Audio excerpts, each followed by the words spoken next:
I was very keen after the first John English movie, which was a good success, to come back someday. People often imagine that fame feels like a bright spotlight, a bold announcement that the entire world suddenly knows your name. But for Rowan Atkinson, the experience was stranger, softer, and far more uncomfortable. He described it once with remarkable clarity. The thing I find most tricky is when people don't recognize you fully, but half recognize you. That small sentence explained an entire hidden world inside him. Instead of being seen, he felt partially exposed. Instead of being celebrated, he felt examined. And instead of feeling understood, he felt misunderstood.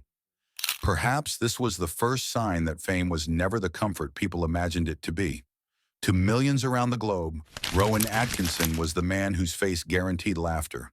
A single raised eyebrow, a single awkward pause, or a single exaggerated blink could bring an entire room to tears.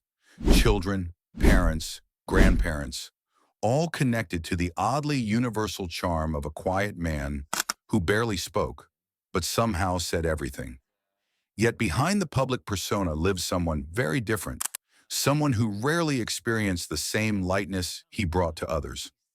Most people saw him as Mr. Bean, a timeless clown with a childlike curiosity.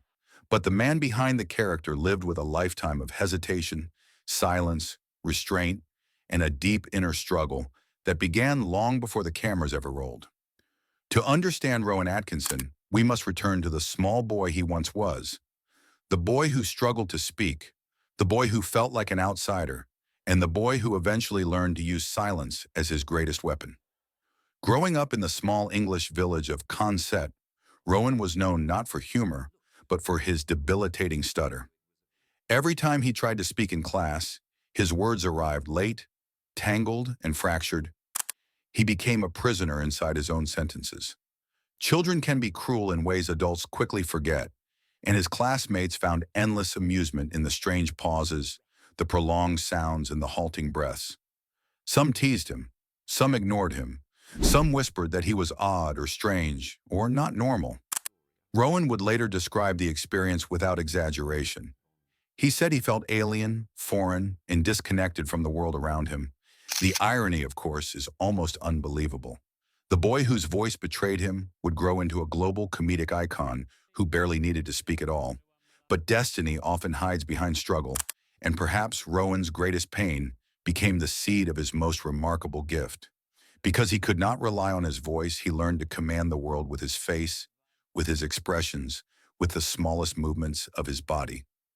Where other children used words, Rowan used imagination. Where they debated and argued, he observed, and where they shouted, he listened. But this transformation did not happen instantly. It took years before he realized that performance could free him, that acting could silence the stutter completely. And when that moment came, it was not gentle. It was revolutionary.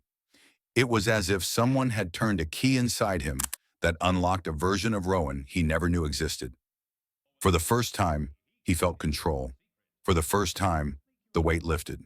For the first time, he could breathe. And that discovery would shape the rest of his life. Rowan's childhood was not filled with applause or admiration. It was filled with quiet frustration, the kind that builds slowly, painfully, and silently inside a young mind. The stutter came early, and it came powerfully.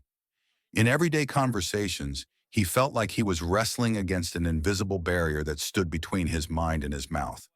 He knew what he wanted to say. He could hear the sentences clearly in his thoughts. But when he tried to speak them aloud, the words collided with each other, jammed and stuck. Teachers noticed his intelligence immediately. He ranked among the brightest students academically, showing an early passion for machines, electrical systems, and logical thinking. But intelligence did not protect him socially. When he opened his mouth to speak, his confidence fell apart. Some children waited patiently. Others finished his sentences for him. Many simply avoided making him speak at all, not out of kindness, but out of impatience. A few mocked him directly, mimicking the sounds he couldn't control. Those moments cut the deepest. Rowan once admitted that he always felt slightly apart from everyone, not isolated by choice, but by circumstance. The stutter made him shy, the shyness made him quiet, and the quietness made others assume he didn't want to talk. But inside, he desperately wished he could express himself the way everyone else did. He just couldn't. His parents were supportive but realistic. They knew their sensitive, brilliant son lived inside a cage built from hesitation. They encouraged him to focus on studies, believing that academic achievement might give him the confidence the social world denied him. And it worked, in part. He excelled in school. He was accepted into Newcastle University and later Oxford. But even in those hallowed halls, the stutter followed him like a shadow. At Oxford, Rowan was surrounded by towering personalities, students who excelled at debate, drama, conversation, politics, and persuasion. He admired them. He envied them. He stayed distant from them. But something unexpected happened there. He discovered the Oxford University Dramatic Society. Not as a performer at first, but as an observer. He watched actors transform themselves on stage. He watched how they became louder, braver, more expressive, more alive. And then something miraculous happened. When he tried performing, the stutter vanished. Completely. It was as if acting switched off a part of his brain that had been malfunctioning for years. Behind a character, behind a persona, behind a mask. He felt none of the fear that controlled him in real life. The freedom was intoxicating. He auditioned for roles. He made people laugh. He explored characters of all kinds. Confident ones, mischievous ones, energetic ones. Every time he stepped on stage, he felt more alive than he ever felt in a normal conversation. The contrast was surreal. As Rowan Atkinson, he struggled. As a character, he thrived. This duality would define the rest of his life. Inside classrooms, he spoke in broken pieces. On stage, he spoke in perfect rhythm. In real conversations, he hesitated. In performance, he flowed effortlessly. At home, he guarded himself. On stage, he revealed everything. Acting became more than a hobby. It became a sanctuary. And without knowing it, Rowan had discovered the one tool that would transform him from a shy, stuttering child into one of the greatest physical comedians the world would ever see. Rowan didn't immediately understand why acting cured his stutter. It seemed almost supernatural. The moment he became someone else, the chains fell away. Speech therapists later explained that adopting a character, altering voice, tone, posture, activates a different neurological pathway. But Rowan didn't need a scientific explanation. All he knew was that performance made him free, and he was desperate for that freedom. During his time at Oxford, he developed a deep fascination with the art of silent comedy. Charlie Chaplin, Buster Keaton, Jacques Tati, masters who communicated with expressions rather than language. Rowan recognized himself in them. They didn't need words to command a room. They used timing, awkward pauses, exaggerated movements, and childlike curiosity to tell stories. The more he studied them, the more he realized that silence could be powerful, expressive, even hilarious. One night during a university review show, Rowan performed a sketch that would later evolve into the essence of Mr. Bean, a strange, socially awkward man attempting to complete the simplest tasks only to turn them into dramatic adventures. The audience erupted in laughter. Not polite chuckles, real, uncontrollable laughter. And Rowan felt something new. He felt wanted, not tolerated, not ignored, wanted. He leaned into that feeling. He refined his style. He practiced in front of mirrors for hours, perfecting the tiniest expressions. The wideness of his eyes, the twitch of his mouth, the tilt of his head, everything was precise, almost mathematical. Behind the comedic chaos was surgical discipline. That control gave him confidence he never found in day-to-day life. But another discovery shaped him. The audience didn't laugh at him. They laughed with him. For someone who spent childhood being mocked, this distinction meant everything. After Oxford, Rowan joined a series of comedy groups and began performing on television. His breakthrough came with the BBC series Not the 9 O'Clock News, where he earned recognition for his expressive face and bizarre characters. But nothing compared to what came next. In 1990, a nearly silent character with a teddy bear and a tiny green car launched on television. The world didn't know it yet, but Mr. Bean was about to become a global phenomenon, and the man who once struggled to say his own name smoothly became an international superstar. all without needing to speak. Mr. Bean required precision. Every episode took immense mental and emotional energy. For Rowan, it wasn't just acting. It was engineering the comedy moment by moment. Every movement served a comedic purpose. Every silence carried meaning. Every gesture had to be perfect. He poured everything into that character, and the world immediately embraced the strange man-child with rubbery expressions. But even as fame exploded around him, a quiet truth remained. Performance made him free, but only performance did. As soon as cameras stopped rolling, the stutter returned. The insecurity returned. The self-doubt returned. Fame didn't cure him. It only hid the parts of him he struggled with. This is where the hidden cost of brilliance began, and the world would never see it. Mr. Bean was lightning in a bottle, a pure comedic creation unlike anything modern TV had seen. Rowan's character transcended language, culture, age, and geography. You didn't need subtitles, you didn't need explanations. You didn't even need to understand English. Humor like that is rare. But behind the global fame existed a secret burden. Rowan found Mr. Bean incredibly exhausting to play, not just physically, but emotionally. Each episode required him to sustain an exaggerated physical identity, a constant state of tension, and a level of concentration that pushed him to the edge. While viewers laughed effortlessly, Rowan held the weight of every moment. He once admitted that shooting Mr. Bean was stressful, draining, and deeply tiring, a confession that fans found surprising, but actors understood completely. To create Mr. Bean's unique comedic rhythm, Rowan had to be hyper-aware of every muscle in his face. He controlled his eyebrows, eyelids, mouth, shoulders, hands, even the tilt of his head, with absolute precision. The slightest misalignment could ruin a joke. Comedy, after all, is about timing.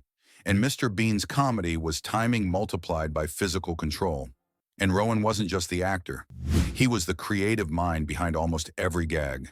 He wrote, shaped, refined, and rehearsed each physical joke repeatedly until it reached perfection. The public saw 10 seconds of laughter, but those 10 seconds often took hours to create. This pressure built over time. As Mr. Bean grew more successful, expectations grew too.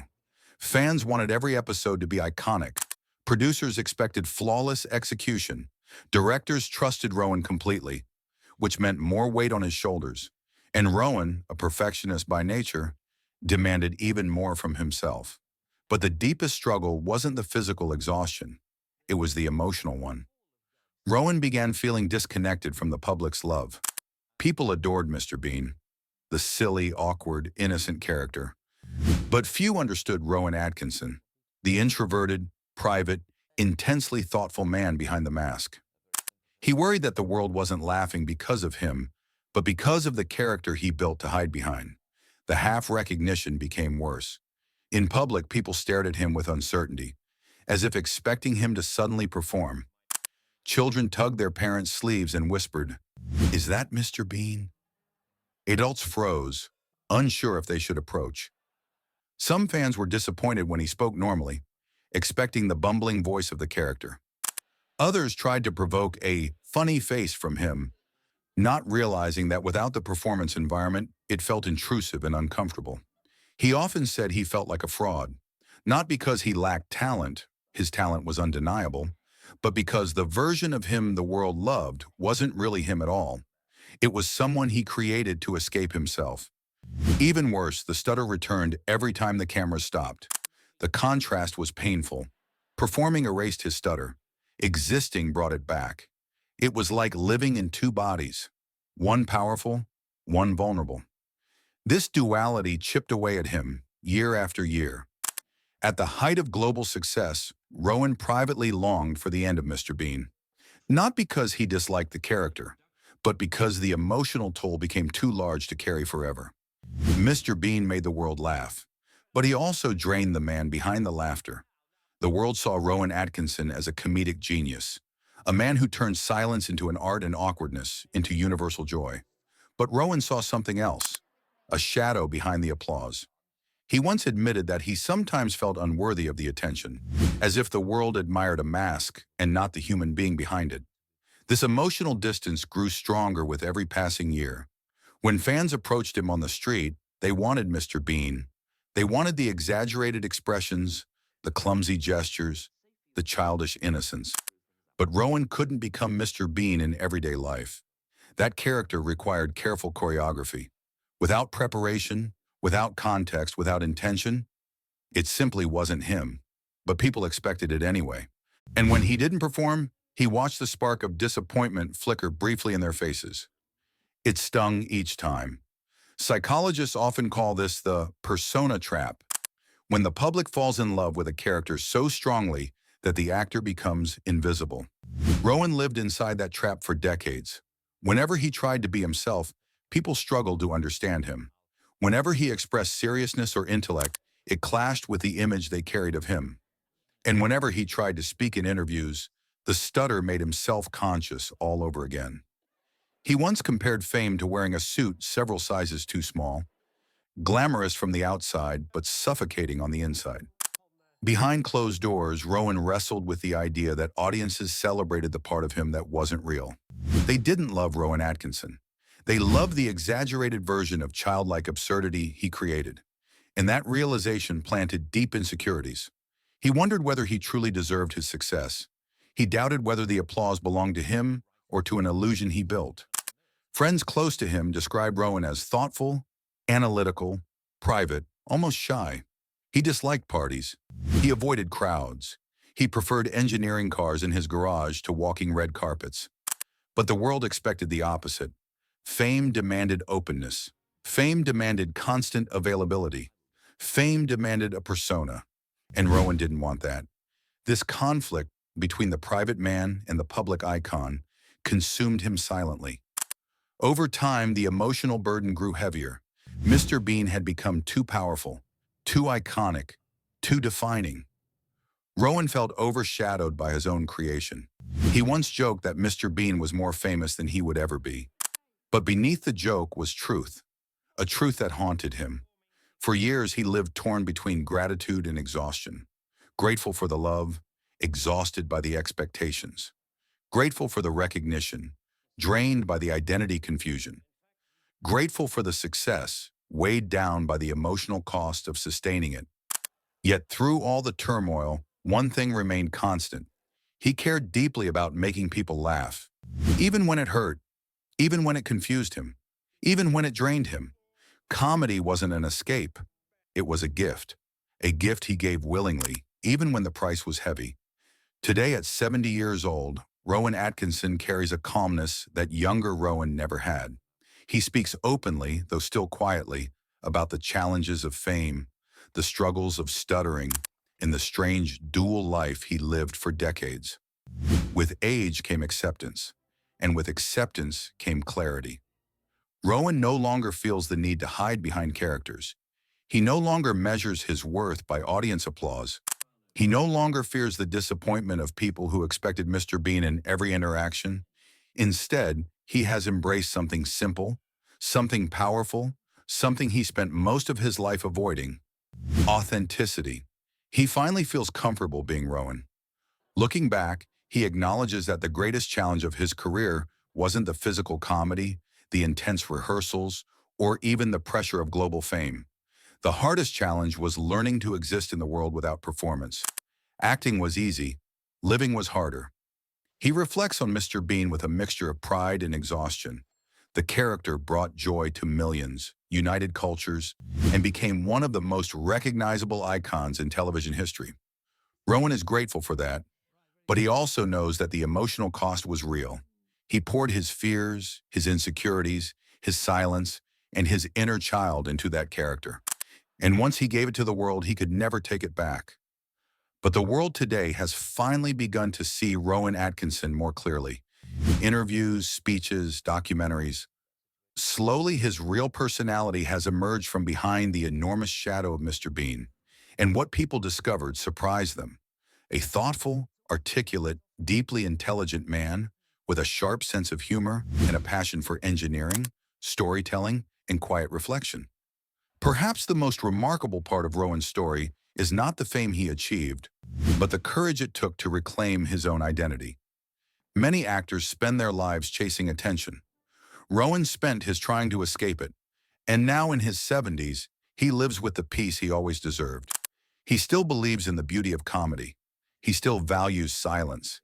He still treasures the art of expression. But he no longer needs to hide behind a character to feel confident. The boy who once struggled to speak eventually found his voice, not through performance, but through acceptance. And that may be Rowan Atkinson's greatest triumph. Not the global fame, not the comedic legacy, not the awards, but the quiet victory of becoming comfortable with the person he always was beneath the laughter. Rowan Atkinson's story is not just the journey of a comedian.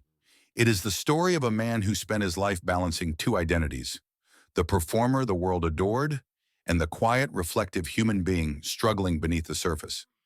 His life reminds us that greatness often comes from unlikely places, and strength often grows from vulnerability.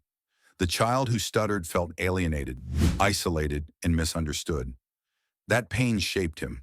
It crafted his sensitivity, his observational humor, and his ability to find meaning in the smallest actions. It also taught him compassion, the understanding that everyone battles something invisible. His discovery that acting erased his stutter changed everything. It transformed trauma into talent. It turned insecurity into artistry. And it ignited a career that would span continents, generations, and languages.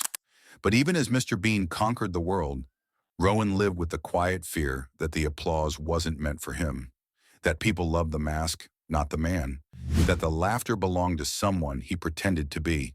This tension fueled his perfectionism, his emotional exhaustion, and his desire for privacy. Now, looking back at 70, Rowan finds peace in the truth. His worth never depended on performance. His brilliance didn't come from Mr. Bean. It came from the human being behind him. The world is finally learning to appreciate Rowan Atkinson, not just the character he created. His journey teaches us that vulnerability is not weakness, that insecurity can coexist with brilliance, that the quietest people often hold the loudest stories, and that true confidence is not about being loud, it's about being yourself.